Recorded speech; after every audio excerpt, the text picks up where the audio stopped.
So you've seen the Injustice movie? I've seen the Injustice movie. Let's grab a cup of coffee and talk about it. I guess I should get a Justice League mug, huh?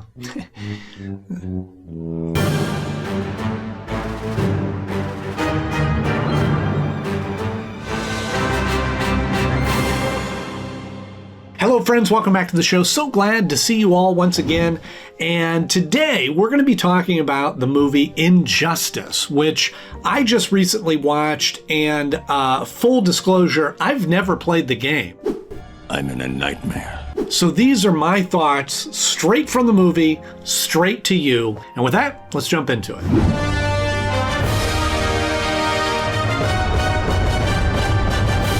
So this story starts out with Superman, and we see that Lois is pregnant. We're pregnant. Mostly you, but I helped. It's a story in the comics, and it comes up, and it's sort of here and there as it's needed, where she's pregnant, or some series where they have kids, or different iterations of that. So it's a nice, fresh, warm, cozy, comfortable way to start out this story, especially knowing where it's going to head. We also introduce Batman fairly early in the story. And I do have to say, one of the things about that is it's a little challenging sometimes hearing different voices coming out of Batman and Superman. Nice to see you too. And to what do I owe the pleasure? The Joker is in Metropolis. I'm here to find out why. I mean, I grew up watching Kevin Conroy as Batman, and Tim Daly, and then George Newbern as Superman.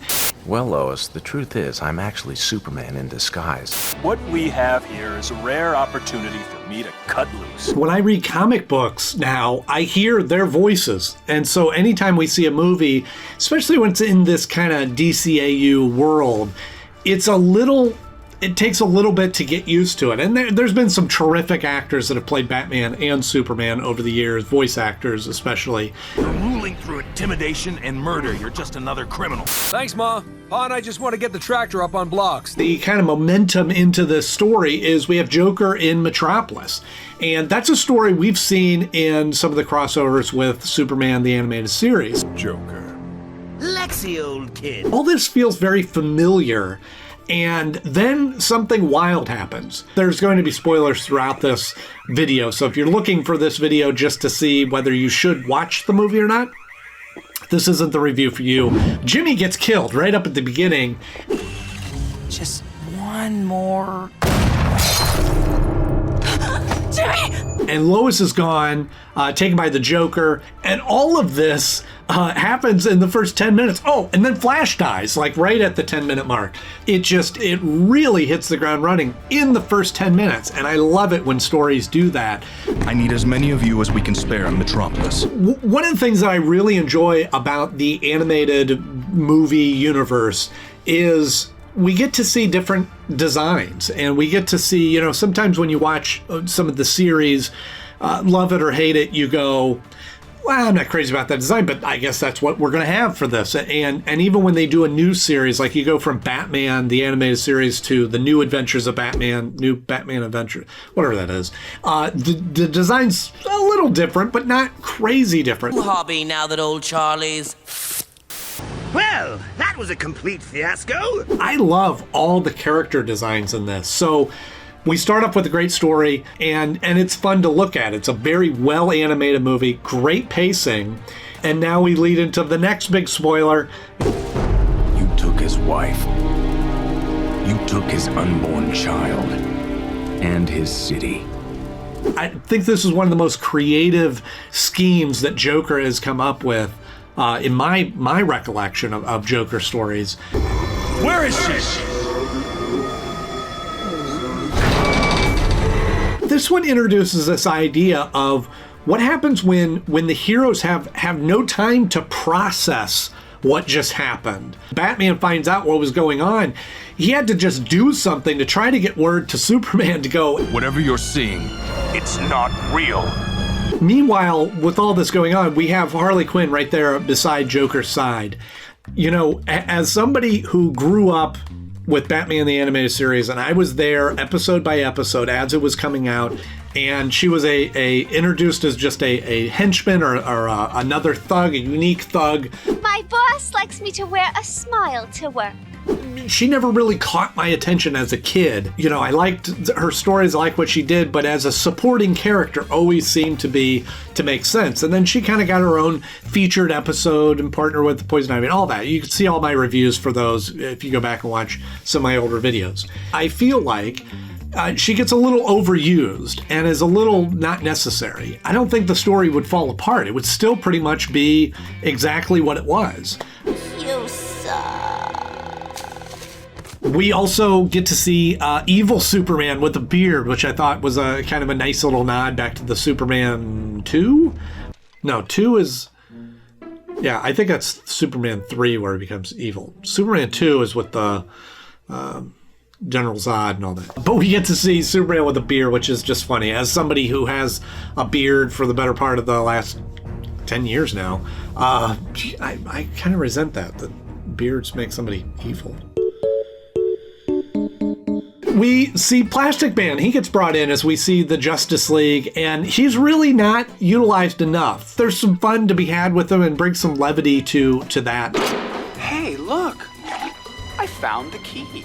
So I like it when he pops up in the movies and her stories because he is a favorite character of mine as well.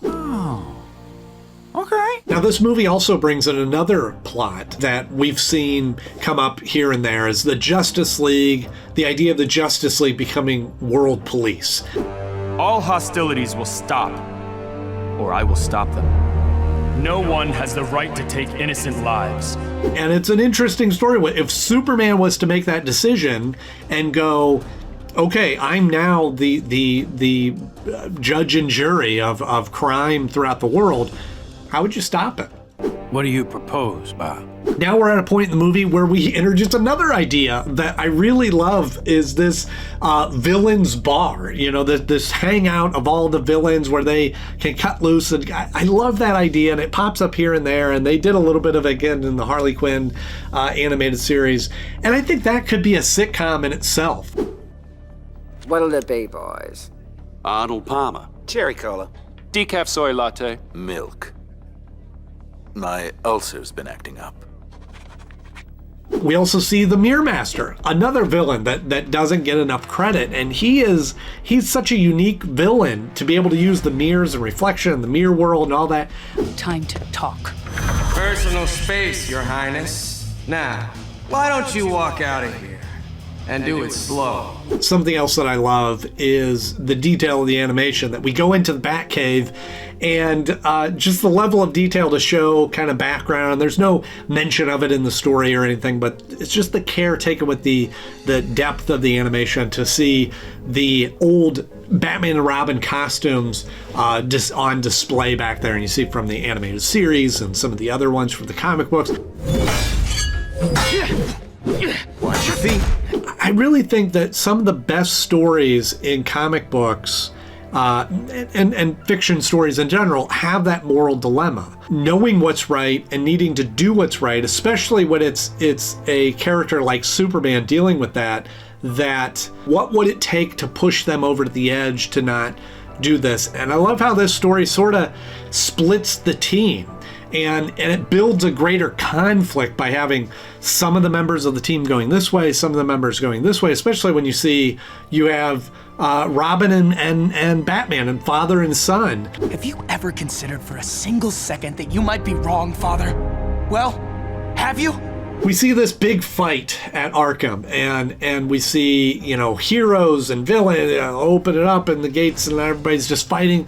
It didn't feel as earned, and maybe filled up a little bit more of the movie than what I wanted it to. Now, of course, at the end of this, we see Nightwing being killed by fault of Damian Wayne, but I don't know. I feel like there could have been another way of doing that than this big fight, because it just felt a little unearned. I don't know how else to say it. We go to the afterlife or whatever that is, and he gets these new powers and all that. And they spent a lot of time with this to make it set him up as like the key.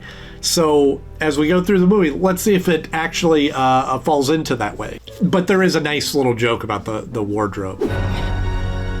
Well, it's not the weirdest thing I've worn. You know, Nightwing certainly has had his share of bad wardrobe choices through his tenure. And here we have another character being introduced at this point, Ra's al Ghul, or Ra's al Ghul, however you like to say it. Ra's al Ghul.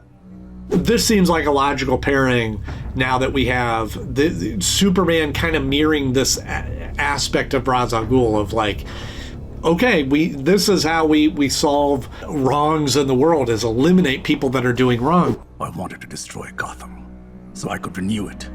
It's cancerous and needs to be cleansed, much like Arkham Asylum. And again, this is one of the unique things about this movie that may have hurt it a little bit, but there's so much in this. And typically you watch movies and you're like, okay, we introduced the characters in the first quarter, and then it goes along. Maybe there's a new surprise character, but they kept doing it through this. And it's like they just assumed everybody knew what was going on and just kept throwing characters in it. I'm okay with that. I can handle him. The Pentagon ran simulations that prove it. Now that we've seen more of Harley Quinn, I'm not crazy about her voice, and that again is one that's tough to get right, because it has the potential of becoming very annoying with the accent and the kind of whininess of it. How'd you like a hole in your head? Done so well by Arlene Sorkin in the animated series. Hey, don't I know you? It's a hard one to get right, and we've seen various versions of it. Kaylee Cuoco from Big Bang Theory, she does great. Just give me 15 more minutes. Joker's probably still fighting Batman. This one just edges more on the kind of annoying nails on chalkboard sort of moment. Because I'm a hero now! Hero Harley! We had this weird moment in the movie now with Superman and Wonder Woman and this kiss, and I don't know why that was needed. It's a weird moment that like, oh, I really like what you're doing, Superman, by killing all these people and just deciding they're bad, and that just felt really out of place. Well, that happened. This movie is very fantastical. It's very bright and colorful and very ripped off the pages of comic books, and there's tights and there's all these superhero elements and all of this, and yet it's still very bloody and brutal and violent. And I believe you can have both. I feel like we try to make movies that are either silly, campy, colorful superhero movies, or we do dark, gritty, bloody, real-world R-rated movies.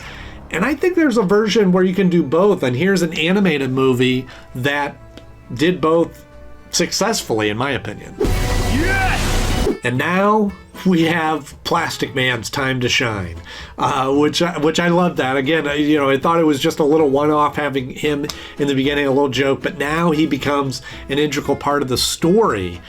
There's only one hero not allied with Superman who has the powers to get there. And now we're winding down. Now we're getting towards the end, 20 minutes left. And what do? We introduce another character, which was just insane to me that throughout this movie, we're just constantly introducing characters. However, this one made me a little nervous because now it just feels like the movie's just being reduced to a fight with a Mazo robot, or a Mazo.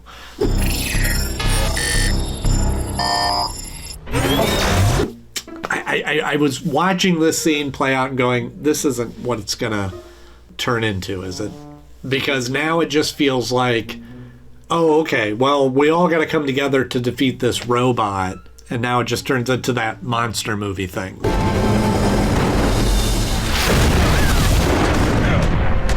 Could this one instance where he inadvertently murders his pregnant wife, could that be enough to turn him against all villains and to put himself out there to go, all right, villains are evil, we're gonna destroy them? We want to think of Superman as this kind of held on a pedestal and is all good all the time.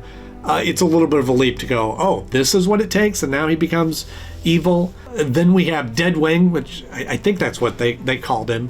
We had all that set up and him getting these new powers and coming back to life and coming down, like... That sucked. But to me, as just a viewer, not knowing the story of the game, I go, well, this doesn't seem necessary. And again, we now just have the Supermen fighting each other, which is just brute force against brute force. See, I know your secret. You're holding back. We had a great movie going here. And it feels just kind of diluted here as we start winding down the story. And then it sort of ends abruptly. And I don't know if we're testing waters to do a sequel or what the situation is, but it just sort of, okay, here we are, and that's it. So overall, I enjoyed it. It was a great watch. Justice is finally done. Some won't like it. Yeah, like anything, it's easy for me to sit down and run through kind of my list of observations as a review and pull out of it and go, well, I didn't like this, I didn't like that, I really like this. But just as a sitting back and watching the movie, very enjoyable, and I will watch it again. It was now that I know what's happening, it's worth a rewatch. So hit subscribe, hit the notification bell, and if you enjoyed this review, hit the thumbs up. I always appreciate that, and leave me a comment below and let me know your opinions of the Injustice movie. And with that, thank you so much for watching. I'm Andy Canode, and I'll see you next time.